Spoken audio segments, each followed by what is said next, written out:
How do trees access the internet? I don't know, Sharlene. How do trees access the internet? They log in. Another dad joke. Well, today we're joined by Leanne Linsky, the founder of the online comedy platform Plausible. She shares the creative process behind writing, performing comedy, and how humor can help reframe difficult situations and provide a fresh perspective. Stick around to the end to learn how laughter can be a powerful tool for personal growth and transformation. Let's dive in. Welcome to Rewrite Your Story, the podcast where change begins with you. We're your hosts, Stephen and Sharlene. As professional coaches and mentors trained in various modalities, we have helped hundreds of people Bridge the gap between the person they are and the person they want to be. We bring you conversations with real people who have overcome real setbacks. You will walk away with practical steps to find more clarity, alignment, and success in any area you want to improve. So join us and discover how you have the power to overcome, to change, and to rewrite your story. So pick up the pen. Your new chapter starts now. Leanne, we're so excited, and you're joining us from Washington. Welcome to the show. Yeah. Thank you. I'm excited to be here. I love stories. So this is so cool. Well, it's all about stories, and we're so interested in learning about your story because stories just encourage us and have the power to heal people. So, Leanne, tell us a little bit about your background and how you got into this journey as a comedian. I actually worked for a corporation I went to school for business, and then I got a job with a company. And then a year later, I went to another company and stayed there for almost 13 years. And I thought that's what I was going to do. And that's what I was going to retire from. Well, during that time, I did a lot of public speaking and everything. So I thought I'm going to take a comedy writing class so I can be a little bit more funny. And so I did, and I loved it. And then a coworker suggested I take improv classes at a Second City Training Center. Now, this is all while I was living in Las Vegas. I immediately fell in love with it. I'm like, no matter what I do in life, like I'm going to take all of their classes. Well, lo and behold, almost 13 years into my job, I was laid off. And my friends were like, hey, you said if you didn't have that job, you would move to New York. I was like, oh, someone was listening to me. So I started signing up for improv classes in New York on my vacation time. So one of the guys I met in New York was like, hey, I'm moving to New York and I have a sublet. Do you want to split it this summer? And I was like, well, I'll think about it. And he's like, you have 1 hour. I was like, oh. So I went outside, went for a walk, came back. I called him. I said, okay, I'm in. And a month later, I packed up 2 suitcases and moved to New York City. Why New York? Why the attraction to New York around comedy? So when I was taking improv classes, one of my instructors, she said to me, if you're really serious about this, you might consider going and studying because in Las Vegas, I was studying with the Second City, which is based out of Chicago, which I'm originally from the Chicagoland area. So I'm very familiar. So they had a training center in Vegas in which I was a student. And then the instructor there was like, if you really want to check it out, you also want to maybe try out another theater that's really known for improv in New York and kind of put yourself out there, or even this other theater in Chicago and try that. So the one in Chicago I couldn't do because it was 5 weeks and I didn't have that much vacation time. But the one in New York I could do because it was 2 weeks. So I went off and I did that. And I was like, oh, New York, I could live here. Like, this would be amazing. And I just fell in love with the city. I don't know. There's just a whole energy to New York. Plus, there's a thriving comedy scene in both improv and stand-up. And so when I eventually moved to New York City, I just fully immersed myself. I signed up for classes. I started doing shows with an improv group or 3. And then I started an open mic with a friend, and he eventually dropped off. But I ended up running that open mic for 7.5 years in New York. And then I brought it to California when I moved to California as a show and produced shows. So I was producing in New York and then California. I don't know. It just snowballed. And yeah, but New York is amazing. I just love it. Just for our audience, do you want to just speak into the different types of comedy? So you've mentioned improv, you mentioned stand-up, and then open mic. Just explain them to us. Sure. So improv is improvisation, and there's 2 forms. The first, most people are familiar with from the show, Whose Line Is It Anyway? And it's short form improv where they do short form, we call them games. And then we'll get suggestions from the audience and do silly things. And they're very quick, right? Long form is the other type of improvisation.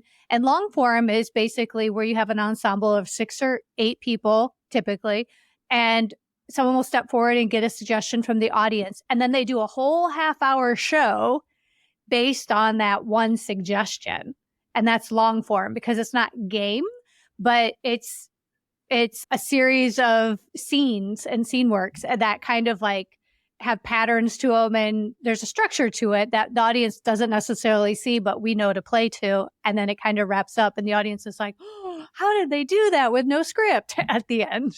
Yeah. So that's improv. And then stand-up comedy is what we see comedians like Jerry Seinfeld or Chelsea Handler or Whitney Cummings or Dave Chappelle, like all these different people, right? Where they stand up one person with a microphone and tell jokes. That's stand-up comedy. And how comedians get better and how comedians work out their jokes, part of the writing process is actually doing open mics.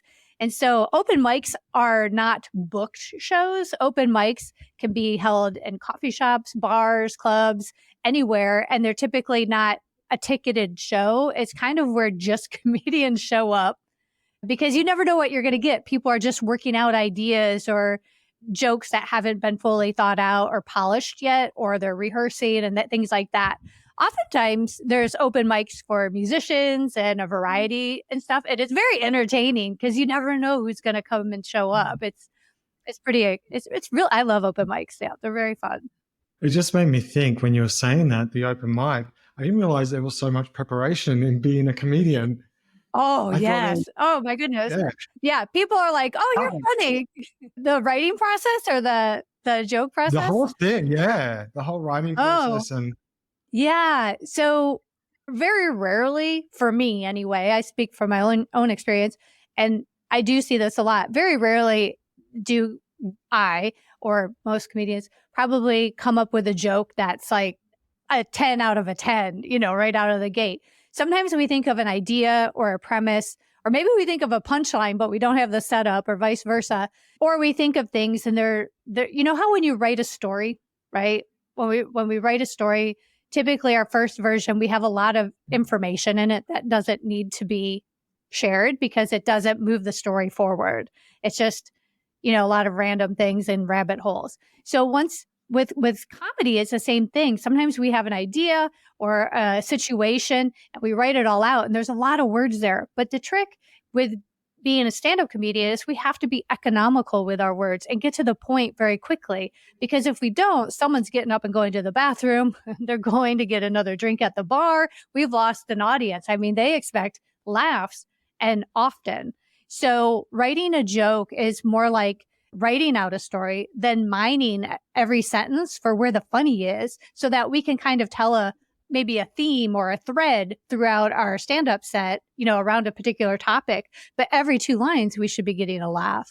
Do you find when you're going through the whole preparation that you're actually making yourself laugh, or do you have to retain yourself? Yeah, sometimes I make myself laugh. Sometimes I make myself, it's enjoyable, It's kind of like, oh, that's kind of funny. And it's not like I can sit down and just write a bunch of jokes. Sometimes it's like something will happen. It will spark an idea or inspire me for something. Sometimes I can sit down, like I've done it as exercises before, where like I have this much amount of time, I'm just going to write. So I'll do stream of conscious, or I'll pick a topic, or I'll pick 2 things that don't make sense together and see how I can bring those 2 things together. To me, it's kind of wordplay. It's deconstructing an idea. Looking at things from another perspective is always really fun. Putting myself in someone else's shoes. I love doing that. Looking at it, like a lot of times I talk about relationships, and that's a lot of my humor. So I try to look at it from the other person, my boyfriend or my husband's point of view. And that's usually funnier to me, of like, what must they think about me?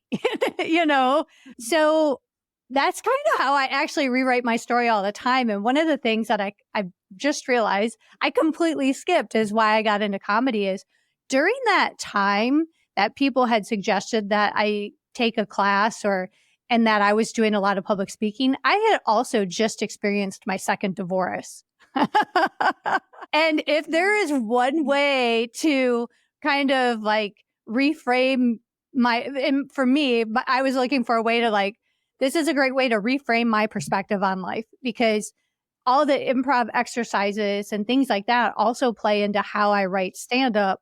And we have to be other characters. We have to, an exercise in class might be rant as though you're mad at something, and then they'll change it and they'll be like, take the person you're mad at and be them and rant about yourself from their point of view. And it's so eye-opening and also hilarious, And so when I write stand-up, I kind of go through all of those things. And, I don't know. I have a blast doing it. I like looking for the weird, the unusual, things that are very personal to me also is very helpful. It sounds like a very rich also personal development process too. Like when you're going through those things and you're going through difficult situations in your life, it's another way of having a different perspective and putting a bit of like a laugh to it. So you're having another look at that situation from a different point of view. Absolutely. When I was in New York, and I was doing a lot of improv shows, I also wrote my one-woman show. And my one-woman show was all about my life in Vegas, because I lived in Vegas for 16 years.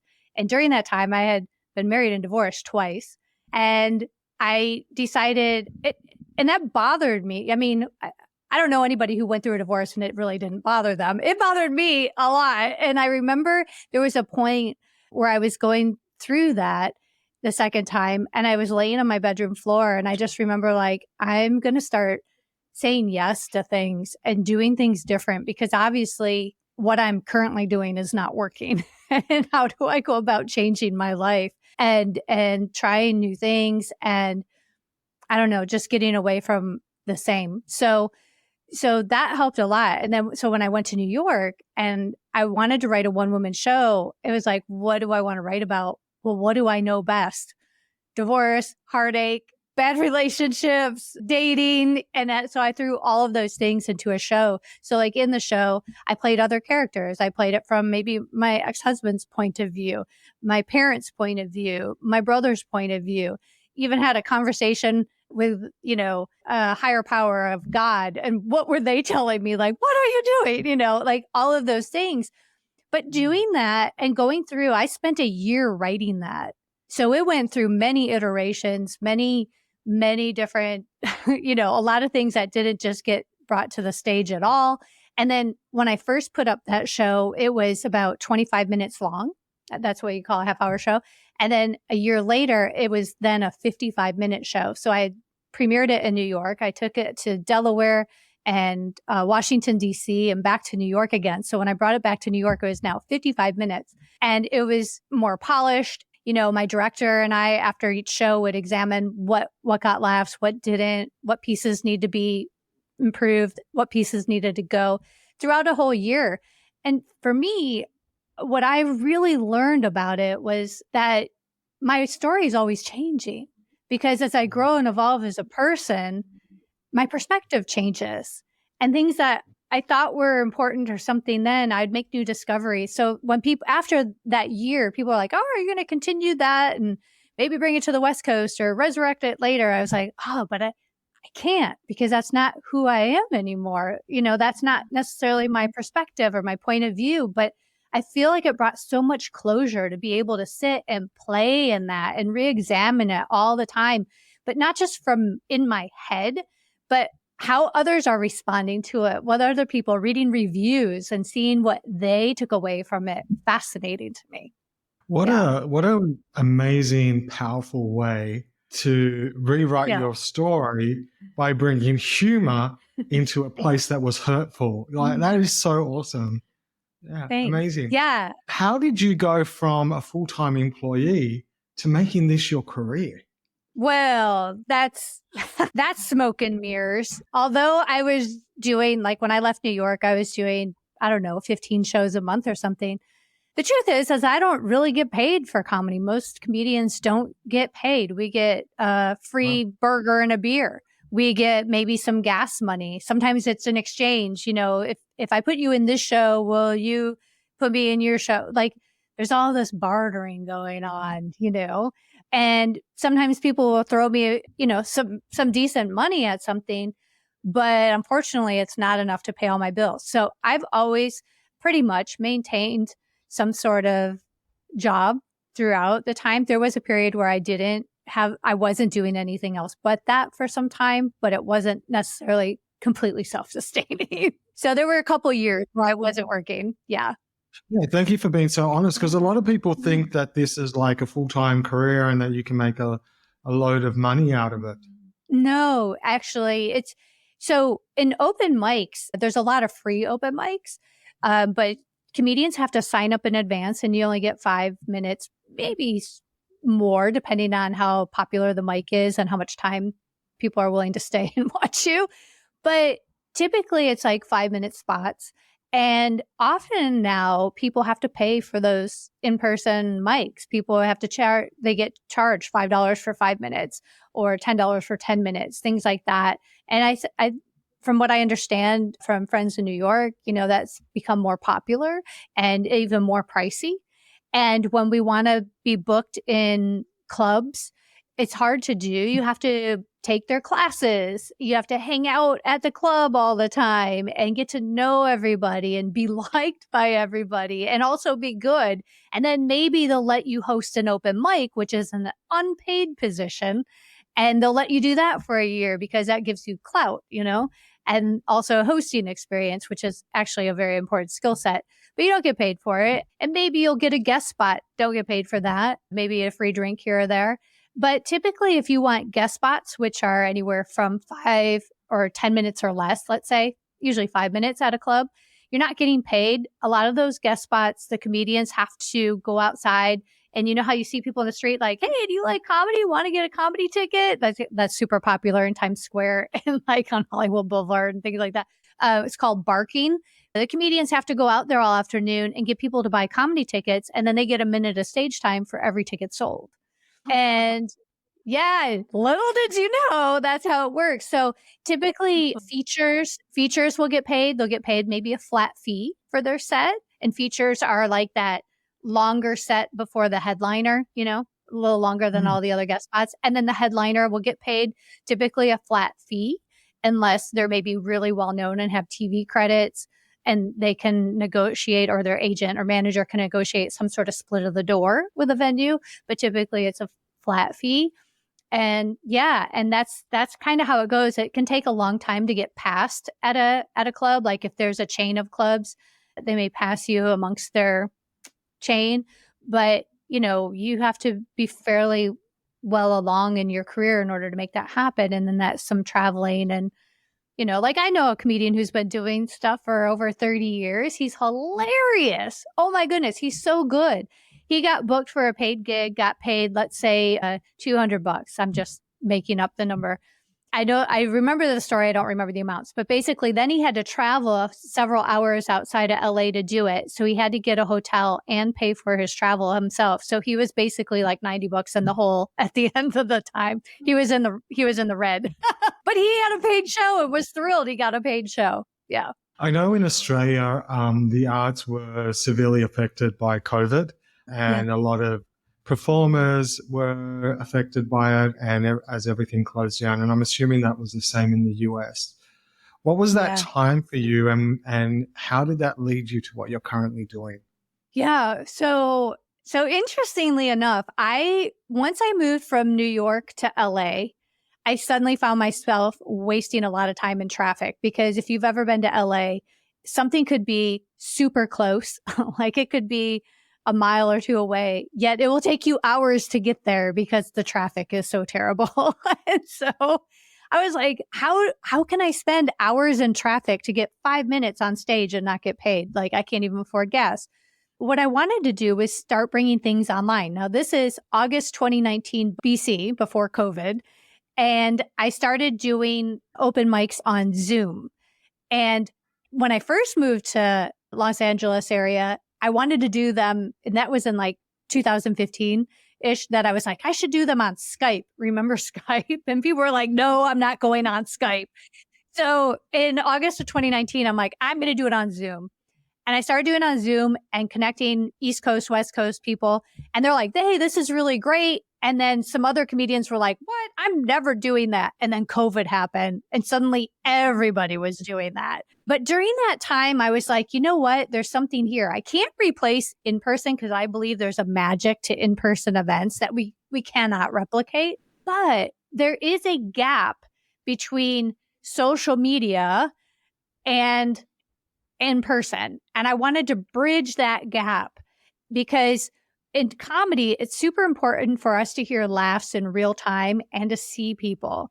And the existing technologies, although they were great for the pandemic, I heard a lot of the challenges from myself and others in entertainment that were limiting. So I thought, how do I scale this? How do I build something completely different that can have a bigger impact for entertainment? So I actually went back to school and got my master's in innovation and entrepreneurship at University of California, Irvine during COVID, and got it involved, got a mentor or two, and started Plausible and how like the whole planning of it and everything. And then once I graduated, I ended up getting a team together and building Plausible so that it's our own technology and everything that we're using in order for comedians to have this virtual playground in order to not only perform and have a global reach, but also so that they can actually earn money based on their own ticket sales, which you can't, like I just explained, monetizing your comedy is really hard in the real world. So how can they get a hand up in jumping their moving their career forward, jumpstarting it. So that's how I got here. Tell us a little bit about how Plausible works, like how from the comedian's point of view, but also from a person who just loves comedy and wants to subscribe. Yeah. So think of it as like are you familiar with Etsy? Yes. Okay. So think of like the Etsy marketplace. You have all these people who make really cool things, and then you have people who want to buy them. So Plausible, we have all these comedians who are really funny and want to perform shows. And so Plausible, they have the scheduling tools, the virtual stage, the ticketing services, everything at their fingertips, and they can create it right there on Plausible. So like, think about it if Zoom, Etsy, and Yelp had a baby for comedy. So like certain features that you're familiar with each, but completely designed for entertainment so that the comedians, they come on like this and they're live in real time, not pre-recorded. And then the audience, you as an audience member, you create your free account. You can look at the talent directory and see all of the comedians and learn about them on their profile pages. Or you can go into the show listings and register to watch a show. It'll tell you the date and the time, and you show up on the date and the time online, and you log in, and then you can see and hear the entire audience and the performer, and they can all see and hear you. And we don't have audio delays or cutouts. So when people laugh, the comedian can hear everybody laughing at the same time, and it doesn't cut them off. And you can see the whole audience, but the comedian remains larger and anchored, but you don't have to click through to see your audience. You can simply scroll and they'll move up and down your screen on a carousel, so that kind of like if you were in person in a club, you only see so many people until you move your head, And so same with a comedian on stage, the lights are bright in our face. So we only see a few people in the front row, but with our mouse and the wheel, we can quickly read the room very quickly and see how we're doing. What a brilliant concept. What would you say is probably your biggest challenge going through this? Ooh, so I think the biggest challenge is people, when I talk about Plausible, people tend to assume it's a Zoom or another technology that already exists. So when they log in or before they log in, they're like, oh, I can just do that on Zoom or I could do that here. So I think the biggest thing is for someone to log in and go, oh, this is what it is, and actually see it and go, oh my gosh, this is different. Yet I understand the concept because I've experienced these other things. So I think that's just it, is getting people to see like it isn't exactly like something that they already have, but it can take the whole experience to another level. Yeah. What is your vision for Plausible in the future? What are you looking to? Are you looking to expand? Are you looking to add other arts?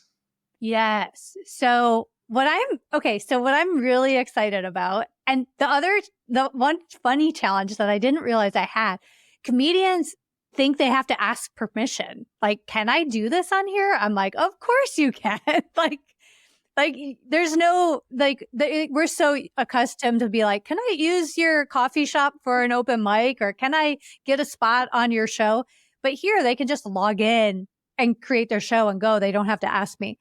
But where I see it going, like other avenues, what I'm excited about is yes, there are other entertainers like that could benefit from something like this. So I am really happy to see that even comedians are starting to branch out of like the traditional stand-up show. And now they experimented with podcasting and in front of a live online audience, because it changes the whole vibe and energy of a room. It brings like other people into it and they can hear each other laughing. They also are experimenting with improv on there, not just stand up. So that is very, very, very fun to see people, really getting creative with the technology. And then also they're doing a comedian who's a regular on there. She's really great. She just posted a midweek late night show. So she has a musician that they're going to be combining more of like a late night TV show kind of vibe. And so it's her and a fellow musician and a guest. And so they're going that avenue. And I just think there are so many opportunities for people to try new things. Even if you're doing a one-person show, you're sharing your story and you want to incorporate humor into it. Like it's endless. And what also excites me about this and doing the research as I was putting this together, looking at the most popular, because everybody's live streaming. So this is another form of live streaming. It's become so popular. And people would say, well, Leanne, aren't you really pigeonholing yourself and making yourself small just doing comedy? But comedy is the second most popular genre of live stream, only second behind breaking news. So people are in serious need of laughs these days. Yeah. Yeah. And laughter is so much healing. Like healing in laughter. So true. Leanne, can we put you on the spot and give us a bit of a comedy sample? You want me to throw you a topic? I don't know. It's funny because I'm not used to going anywhere. I do everything online and every day, all day. So when I went out and met people in real life in person, it was so awkward because I kept forgetting to unmute myself. So it's like, what is happening right now? Well, yeah. Awesome. That's awesome. I think it's so amazing what you're doing at the moment and just taking that Plausible and opening it up to so many people. I know that there's different styles of like humor. Mm-hmm. Like you got the dry bars. What makes that different to the standard like stand-up comedies? Yeah. Well, on Plausible, when comedians log in, we ask them to tell us about themselves for their profile. And they have they can select all the topics that they typically talk about in their comedy. And then they can also tell us if they're clean comedy, if they're suited for corporate work, if they're club oriented, they kind of tell us. And then when comedy fans log in, they tell us what they want to see. So that as we grow, we'll be able to match them up. And in the meantime, they can filter all of the selections based on what they like. And then they can see who pops up. Yeah. I can just see Sharlene joining and doing, for her dad jokes, queen of dad jokes. Oh, no. I can just see you. There's a great show one of our comedians has called One More Dad Joke. It's quite so funny. Oh, she's definitely got it wrong. Yeah. What advice would you give to someone who wanted to rewrite their life story in any area at the moment? Oh my gosh. Just do it. Start. There's best thing I ever did was learning how to do that. Honestly, changed my life, and yeah, I think just kind of like, what if you were to write your story from the other person's perspective? What if, like, honestly, take a dip into that pool and see what would they say about the situation? What would your mailman say about the situation? What would kind of look at it from all of those angles? But also, the other really important thing for me and in any situation is finding the funny. Where's the funny? Where's the fun in this? What could I poke at? Like, I'll give you an example. Last night, my husband and I are getting ready to go to bed, and he knows that one of my pet peeves is that when, let's say, if we're laying on the couch and we're watching TV and all the lights are out, right? I cannot stand it if I have to go into a brightly lit room the next thing, like if we go into the bedroom, then like, why are all the lights on? Like the Luxor or something hotel is shining in my eyes. I'm like, why would you do that to me? I just got all relaxed and now I'm like blinded. So he knows I drives me crazy. So he'll go ahead of me and he'll be like, he'll tell the Google, if I say it, she's going to talk. And he'll be like, okay, you turn all the lights out. And so last night I could hear him doing it and she wouldn't do it. And I'm standing in the hall like this, like, I don't want to look at the bright light.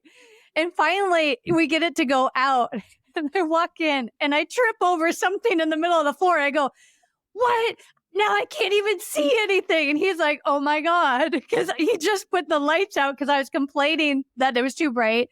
We turn the lights out, I trip and I blame it because I can't see anything. So as angry as I was in that moment, like legit, I had to stop and laugh and we started laughing at each other. I'm like, that's insane.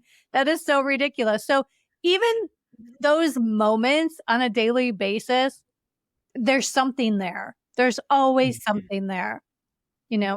If you could go back now and rewrite your own life story, what would that look like? Maybe a couple less marriages and divorces. I don't know. But honestly, I actually, that's not true. I believe things are meant to be, and sometimes they're meant to be over in those cases. But those are valuable life lessons. And I don't know that I would really change anything, because you change one thing, it kind of has this ripple effect, like in those movies, right? Where they go back and change something. And I really like where I am now. I really do. So when I look back and go, would I change this? I mean, sure, I learned lessons. I wouldn't repeat them going forward. But oh my goodness, if I changed one of those things, what if I had never moved to New York? What if I had never met my husband now? What if, like, scary, would I be willing to give any one of those things up? No, because all of that good, bad, and the ugly is exactly what got me here. And here you got so much betrayal. Yeah. Yeah. I mean, plausible maybe have never have happened. So, yeah. Leanne, thank you so much for joining us today. And if you want to know more about Leanne and her work, make sure you check out the podcast notes and we'll have all her social media links and also a link to Plausible. But you can also check it out at plausible.com and make sure you sign up. It's free to sign up and then you just subscribe to what you want to subscribe and go from there. Leanne, thank you again. Thank you. Such a pleasure. So Sharlene, you love your dad jokes and you're just crazy about dad jokes. Much to your annoyance. Much to my annoyance. And like, I'm like, you've reached your daily quota of 2 or 3. But in all seriousness, how does humor help someone and how do you use it in your practice? Absolutely. I often like to use humor just to create a new perspective in the way people are thinking. You see so many times people are having such a heavy burden on their shoulders, and having a bit of humor helps to lighten that up a little bit, helps to break the ice for one as well, because you're not thinking so much on the problem. Like, you have to think twice. Like, it's keeping you on your feet when you're like in humor. So when you have to think about something, it's like you're not thinking about the problem anymore. You're thinking about, oh, why is this funny? So then it really helps to lift you out of that mood. That's really good. And if we look at humor as well, humor is all about joy. And when we're in a place of joy, when we're in a place of happiness, we actually raise our frequency or our vibration. And therefore we are performing at another level. Yes, absolutely. And so humor and joy is so important if we look at them hand in hand. But the other thing is that if you are stuck in a situation or you don't have a solution, by embracing humor, you actually activate the part of your brain that is responsible for creativity. Yes, absolutely. And not every humor is gonna gel with people. So look for that which really gels with you, something that's gonna really make you laugh out loud and like roll on the floor laughing. It really helps to get you out of there and out of your mind. And it also helps you to see things as not so serious. When you take a problem from a humorous perspective, it doesn't seem that bad. Yeah. And I agree with the gelling because I don't gel with dad jokes. But you love dad jokes. But that is so true. Find a humor that works for you. And also find ways that you can bring more humor into your life. Find ways of having fun. Find ways of seeing the joy, seeing the funny side out of serious situations once you've gone through them. Obviously, you don't want to be in a situation and start laughing and people are going to think, what's wrong with you? But find... you don't want to be laughing at a funeral, that's for sure. Well, no, you don't. But, you can definitely laugh over the memories that you shared with that person, So there are areas and there are places where we can find humor or we can find joy in a lot of areas of our life. Thank you for joining us on the Rewrite Your Story podcast. We hope you found this episode enlightening. For more information on the topics discussed, please visit our website at stephenandsharlene.com. Don't forget to subscribe to our podcast on your favorite platform, share it with your friends, and follow us on social media at Stephen and Sharlene. Until next time, stay informed and inspired. This is Stephen and Sharlene signing off from the Rewrite Your Story podcast. Thank you and stay blessed.